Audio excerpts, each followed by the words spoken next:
Semua pengetahuan saya mengenai Jokowi, mengenai Prabowo, mengenai siapapun yang saya sangat tahu, itu semua tidak pernah saya omongkan karena itu hanya akan menambah kemudorotan dan pertengkaran di antara masyarakat. Maka saya berdiri sebagai orang yang pro rakyat saja. Perkara Pilpres engko ya aku selalu ngomong, lho mosok ngono kowe takon ya milih dhewe, mosok kowe takon aku. Mosok kowe ra iso milih, wong bojo iso milih, mosok presiden ra iso. Panganan ya iso milih, mosok presiden ra iso. Lah kowe gari mempelajari, nek ora ya dirasake wae cocok apa ora sak karepmu, aku bebas dan rahasia kok. Kan gitu. Wong ora gelem kangelan, ora ampuh dhek. Kowe kudu wani kangelan uripmu supaya bar kuwi kowe dadi wong sing sekti tenan, itu ya. Tepuk tangan untuk kesulitan kita bersama. Sekarang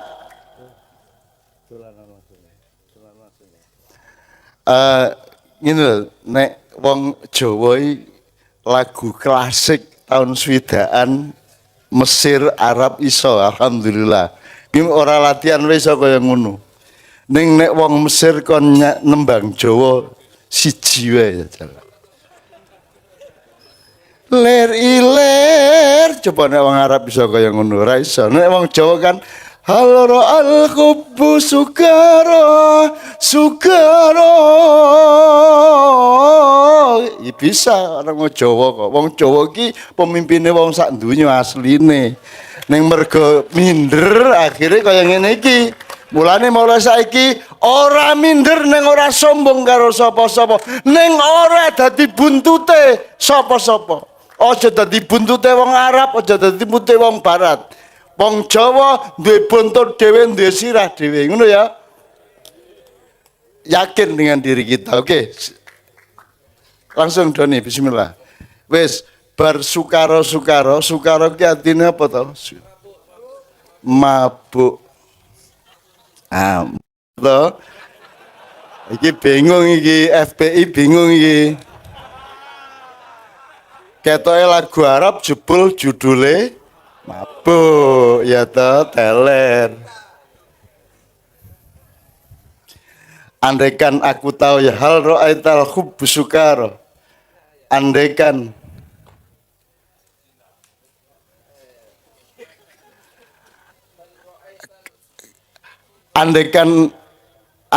kau tahu bahwa cinta itu memabukkan, kira-kira gitu ya?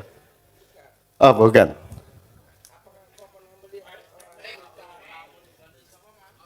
Apakah engkau pernah melihat orang yang cinta sampai mabuk seperti saya? Oh. Jadi, apakah engkau pernah melihat orang yang mabuk cinta seperti saya? Seperti saya. Oh. Itulah yang diungkapkan Kiai Muzammil kepada Rasulullah. Oh, Rasulullah. Kayane. Ya, sahabat. Oke. Setelah sukaro Arab klasik, bismillahirrahmanirrahim, nyun sewu ibu-ibu, bapak-bapak, nyun sabar. Yuk sekarang kita teruskan. Nek arep rukun ya kudu wani ngalah satu sama lain, wani rada kangelan satu sama lain, ora penak-penakan tok. Ya, gelem ngalah, gelem sumeleh, gelem apa ya andap asor sak piturute. Supaya pengajian ini ya ini sebetulnya pengajian semua.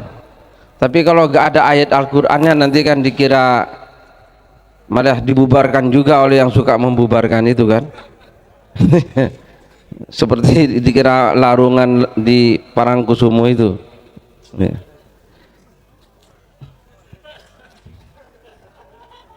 Ya teruslah di mana.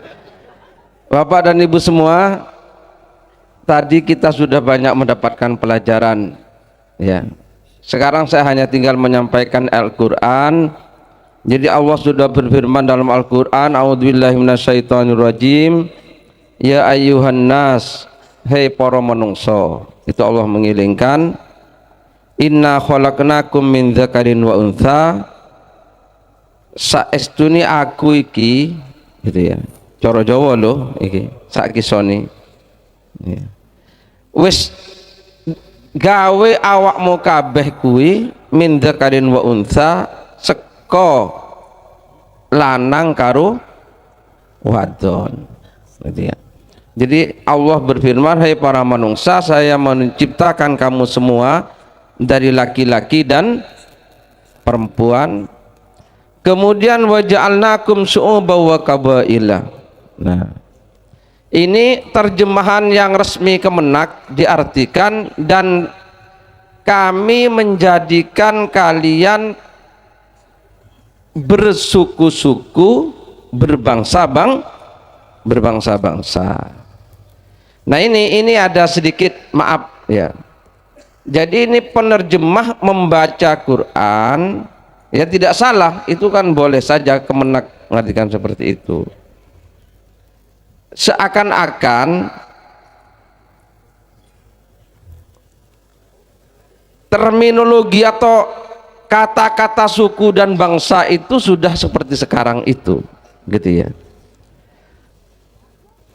Nah, padahal itu bisa diartikan dan kami menjadikan kamu itu dari laki-laki dan perempuan itu terus syu'uban itu bercabang-cabang kayak pohon itu loh, dari satu akar jadi batang terus bercabang-cabang. Manusia bercabang-cabang, ada yang ke timur jadi orang Papua yang kulitnya lain gitu ya, ke barat jadi orang Sunda, di tengah ada orang Jawa, itu su'uban gitu ya.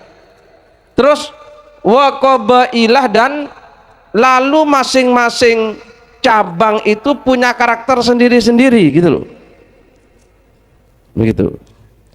Lalu manusia dari laki dan perempuan itu jadi bercabang-cabang, bisa bercabang warna kulitnya gitu ya, bisa bercabang partai politiknya gitu ya, bisa bercabang organisasinya gitu loh. Apapun percabang-cabangan itu, bisa percabangan penggaweannya, ada yang petani, ada pedagang, ada ASN, ada lurah, ada camat, ada bupati dan seterusnya gitu ya. Atau bercabang yang lain. Lalu masing-masing itu punya tugas masing-masing, punya karakter, itu namanya qabail. Nah, dengan perbedaan karena cabang tadi itu, tujuannya apa Allah menciptakan perbedaan itu?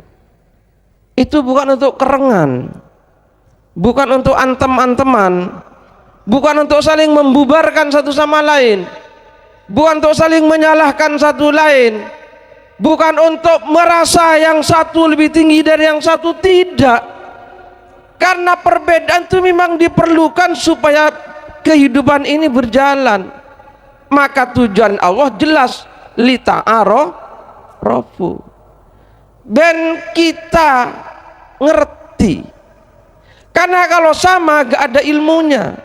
Perbedaan itulah yang melahirkan ilmu, makrifat namanya. Lita'arofu, supaya kalian itu punya makrifat. Oh, wong Madura koyok ngono gitu ya. Oh, wong Jawa ngini, oh wong Sunda ngini, kan jadi pengertian. Oh, Golkar gini, oh PDI begini, oh Demokrat begini, oh yang satu jari ngini, yang loro jari mengini. Orang tuh antem-anteman gitu loh, seperti sekarang itu loh. Wes ngerti kan?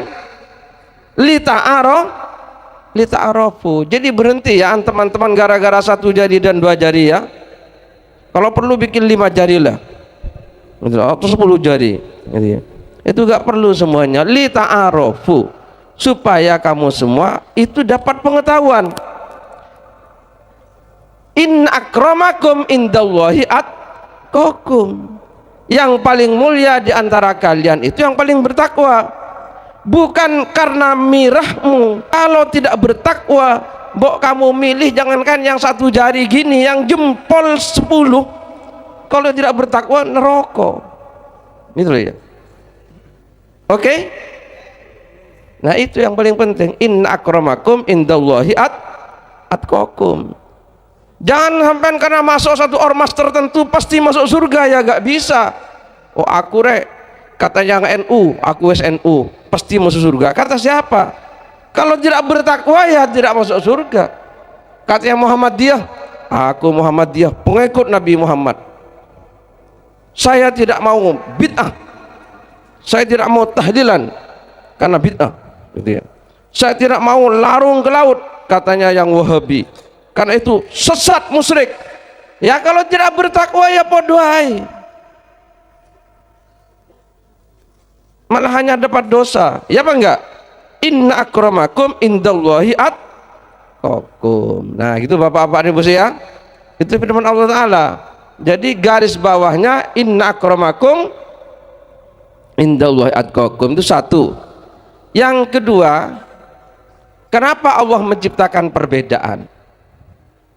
Itu harus kita pahami. Sekarang adakah yang sama di dunia ini? Kan nggak ada, nggak ada yang sama. Maka kalau kita anti perbedaan, berarti kita anti Tuhan. Anti Tuhan. Wong yang menciptakan perbedaan itu Allah. Allah berfirman dalam surat Yasin yang sering kita baca, Subhanalladzi khalaqal azwaja kullaha mimma tumbitul ardu wa min anfusihim wa mimma la ya'lamun. Maha suci Dia yang menciptakan pasang-pasangan. Jadi dibedakan itu ben iso kawin satu sama lain. Gitu ya. Lek podo itu LGBT. Lanang karo lanang ra iso kawin kecuali wong edan. Ya kan? Maka Allah menciptakan perbedaan ben iso kawin. Maha suci Dia yang menciptakan pasang-pasangan. Nah itu ya. Kenapa ada garis keras? Jangan anti garis keras. Gitu ya. Jangan.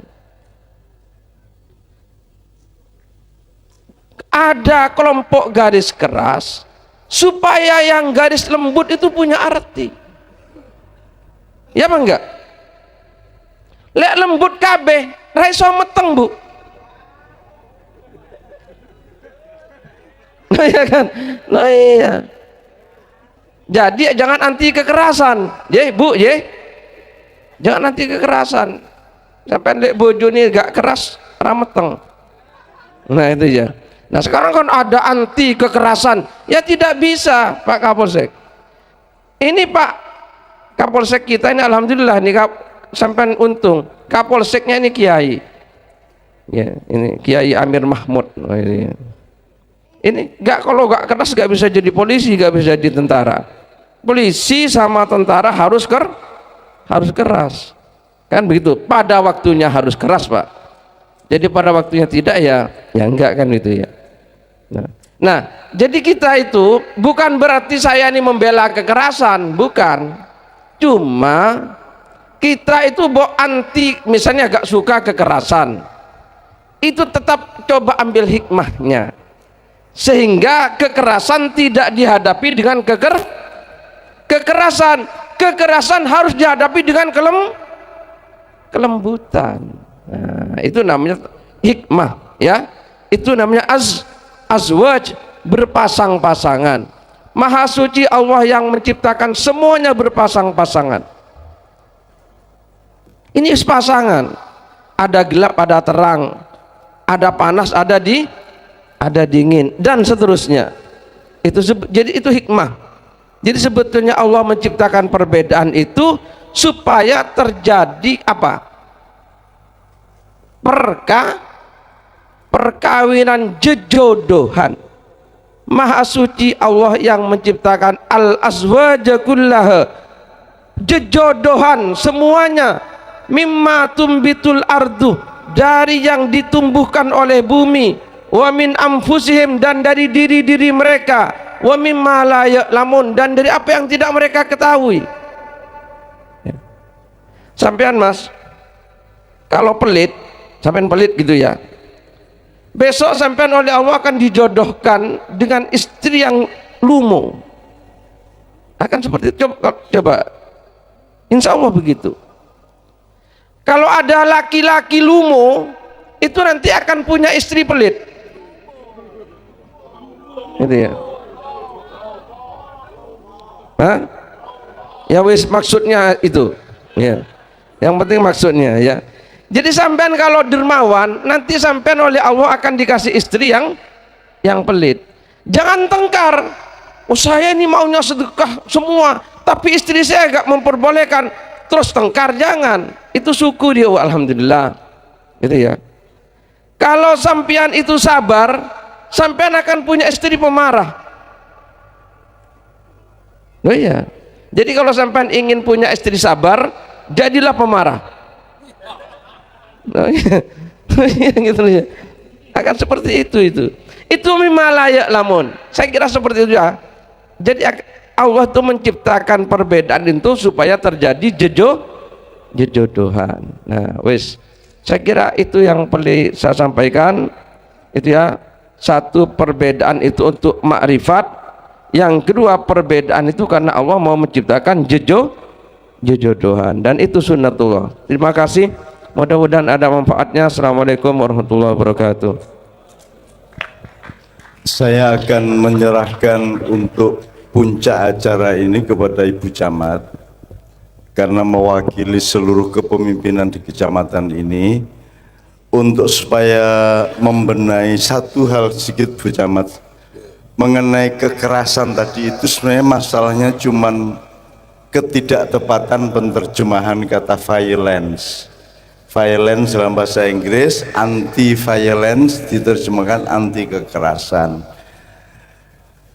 Kalau saya menerjemah anti kekejaman. Kalau kekejaman tidak boleh. Kalau kekerasan asal pada tempatnya tidak ada masalah. Pak tentara, Pak polisi, kalau dia dilatih jadi polisi tentara tidak mungkin tanpa kekerasan. Tapi dia pada tempatnya. Jadi misalnya gini, membunuh boleh enggak? Tidak boleh kalau manusia kepada manusia. Tapi kalau membunuh binatang boleh. Tapi Allah yang membunuh manusia boleh. Jadi jangan anti membunuh. Ya, kalau orang tidak melakukan pada tempatnya, pada konteksnya, pada ilatnya, pada proporsinya, itu baru kekejaman. Kan gitu. Anda meniduri seorang perempuan boleh enggak? Boleh, asal istrimu, kan gitu. Kalau bukan istrimu itu kekejaman. Jadi masalahnya bukan kekerasan tapi kekejaman. Jadi violence itu, tapi kadung. Makanya di barat, di Arab bahkan tuh bisa ditangkap nyenggol, polisi ini liwat nyenggol kue ditangkap, karena yang disebut kekerasan adalah kue bersentuhan secara fisik gitu. Nek didoni malah rapopo, dipisui malah rapopo. Padahal menurut Anda lebih kejam mana, dipukul apa diludahi? Diludahi. Nah, pengertian mengenai violence ini sangat salah kaprah di seluruh dunia. Kita nggak usah menunggu dunia berubah, kue wae sing berubah saiki, bahwa yang tidak boleh itu adalah melakukan sesuatu yang tidak pada tempatnya. Misalnya Anda tidak berhak inna akramakum indallahi atqakum. Secara ilmu siapa yang bisa mengetahui takwanya seseorang? Bisakah manusia mengetahui takwanya orang lain? Tidak bisa. Isyarat. Siapa yang tahu takwa tidak takwanya manusia? Berarti haknya Allah. Kalau manusia turut campur namanya kejam. Siapa yang menentukan halal haram? Siapa? Yang punya alam semesta, yang punya Anda, yang punya hidup ini Allah. Maka Allah lah yang satu-satunya punya hak menghalalkan dan mengharamkan. Termasuk Nabi tidak boleh. Betul enggak? Nabi Muhammad pernah ditegur karena mengharamkan sesuatu. Yang punya hak untuk mengharamkan, menghalalkan, mewajibkan hanya pemiliknya, yaitu pemegang sahamnya, itu Allah. Jadi kalau ada manusia mengharamkan orang lain, itu dia melanggar haknya Allah. Nah, lah terus gimana tanggung jawab di antara manusia? Manfaat, kalau dia mudorot baru kita reaksi. Kalau dia manfaat, bagus, kan begitu. Jadi sekarang ini banyak orang yang melanggar haknya Allah. Misalnya saya punya pikiran, kowe nek nganggo motor melebih dari 70 km per jam, kowe engko kecelakaan lo, leren, rasa, gitu. Kan kita tidak tahu dia akan kecelakaan apa tidak. Maka dibikin aturan, di jalan ini paling pol 40, di jalan itu 60, kalau di jalan tol bisa 120 atau 100 dan seterusnya, kan begitu. Jadi semua harus pada tempat. Kalau tidak pada tempatnya itu namanya kekejaman. Misalnya aku sama Pak Muzamil, Pak Muzamil, nanti malam sholat tahajud. Kan tidak boleh saya ngomong gitu sama beliau. Paling saya melipir, andaikan Pak Muzamil nanti malam sholat tahajud, sholat hajat, karena ada keperluan nasional yang luar biasa, saya kira sumbangan Pak Muzamil untuk mohon kepada Allah akan signifikan, akan bermanfaat. Itu boleh. Tapi kalau saya memerintah, dia tidak boleh. Bahkan seorang suami boleh tidak memerintah istrinya untuk sholat? Boleh tidak, Mas? Yang boleh memerintah sholat hanya Allah. Yang sesama manusia meskipun suami istri hanya pol mengingatkan secara bijaksana, tapi tidak boleh memerintah. Ini loh, hak dan kewajiban ini yang selama ini tidak pernah diurus, termasuk di dalam kita melaksanakan pemerintahan dan kenegaraan. Jadi nggak ngerti posisinya.